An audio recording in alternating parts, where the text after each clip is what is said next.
ಮತ್ತು ಇವತ್ತು ವಿಶೇಷವಾಗಿ ವಿಶಿಷ್ಟ ಅತಿಥಿಗಳು, ವಿಶಿಷ್ಟ ವ್ಯಕ್ತಿಗಳು, ನಮ್ಮ ಪ್ರೀತಿಪಾತ್ರರಾಗಿರ್ತಕ್ಕಂಥ ಅರುಣ್ ಯೋಗಿರಾಜ್ ಅವರು ಸಹ ಇಲ್ಲಿಗೆ ಬಂದಿದ್ದಾರೆ. ಅವ್ರಿಗೂ ನಾವು ಆಶೀರ್ವಾದಗಳನ್ನು ಮಾಡ್ತಾ ಇದ್ದೇವೆ.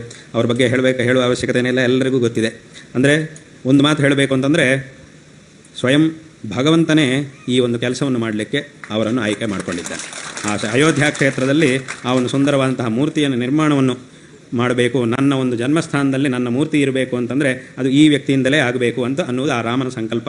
ಆ ರೀತಿಯಂತಹ ಒಂದು ಆ ಅನುಗ್ರಹವನ್ನು ಭಗವಂತ ಅವರಿಗೆ ಮಾಡಿದ್ದಾನೆ. ನಾವು ಬೆಳಗ್ಗೆ ಅವ್ರ ಹತ್ರ ಮಾತಾಡ್ತಾ ನಾನು ಅವರಿಗೆ ಒಂದು ಮಾತು ಹೇಳಿದ್ದೆ. ಆ ಮೂರ್ತಿ ಹೇಗಿದೆ ಅಂತಂದರೆ, ಸಂಸ್ಕೃತದಲ್ಲಿ ಒಂದು ವಾಕ್ಯ ಉಂಟು. ಏನು ಅಂತಂದರೆ, ತದಾಸೇಚನಕಂತೃಪ್ತೇರ್ ನಾಸ್ತ್ಯಂತೋ ಯಸ್ಯ ದರ್ಶನ ಅಂತ ಒಂದು ಮಾತಿದೆ ಸಂಸ್ಕೃತದಲ್ಲಿ. ಈ ಆಸೇಚನಕ ಅನ್ನೋ ಶಬ್ದಕ್ಕೆ ಸಂಸ್ಕೃತ ಭಾಷೆಯಲ್ಲಿ ಏನು ಅರ್ಥ ಅಂತಂದರೆ, ತೃಪ್ತೇರ್ ನಾಸ್ತ್ಯಂತೋ ಯಸ್ಯ ದರ್ಶನ ಅಂತ. ಯಾವುದನ್ನು ನೋಡ್ತಾ ಇದ್ದರೆ ನಮಗೆ ಇನ್ನೂ ನೋಡಬೇಕು ಸಾಕು ಅಂತ ಅನಿಸುವುದೇ ಇಲ್ವೋ ಅಂತಹ ಒಂದು ಸುಂದರವಾದ ವಸ್ತುವನ್ನು ಆಸೇಚನಕ ಎಂಬುದಾಗಿ ಶಾಸ್ತ್ರದಲ್ಲಿ ಹೇಳ್ತಾರೆ. ಸುಂದರವಾದದ್ದು ಅಂತಂದರೆ ಅದು ಒಂದು ಹೌದು, ಆದರೆ ಇದು ಅದಕ್ಕಿಂತಲೂ ಮೇಲೆ. ಸುಂದರ ಅನ್ನುವಂತಹ ಶಬ್ದಕ್ಕಿಂತಲೂ ಸಹ ಮೇಲೆ ಇರತಕ್ಕಂತಹ ಶಬ್ದ ಇದು. ಇನ್ನೂ ಉತ್ಕೃಷ್ಟವಾದ ಅರ್ಥವನ್ನು ಕೊಡುವಂತಹ ಶಬ್ದ ಈ ಆಸೇಚನಕ ಅನ್ನುವಂತಹ ಶಬ್ದ. ಹಾಗೆ ನಾನು ಹೇಳಿದ್ದೆ, ಅಲ್ಲಿ ಮೂರ್ತಿ ಹೇಗಿದೆ, ಅಯೋಧ್ಯೆಯಲ್ಲಿ ರಾಮನ ಮೂರ್ತಿ ಹೇಗಿದೆ ಅಂತಂದರೆ ಅದು ಆಸೇಚನಕವಾಗಿದೆ ಅಂತ ನಾನು ಬೆಳಗ್ಗೆ ಅವರ ಹತ್ರ ಮಾತಾಡ್ತಾ ಹೇಳಿದ್ದೆ. ಅಷ್ಟು ಸುಂದರವಾಗಿ ಆ ಒಂದು ಕಾರ್ಯವನ್ನು ಭಗವಂತ ಅವರ ಕೈಯಲ್ಲಿ ಮಾಡಿಸಿದ್ದಾನೆ.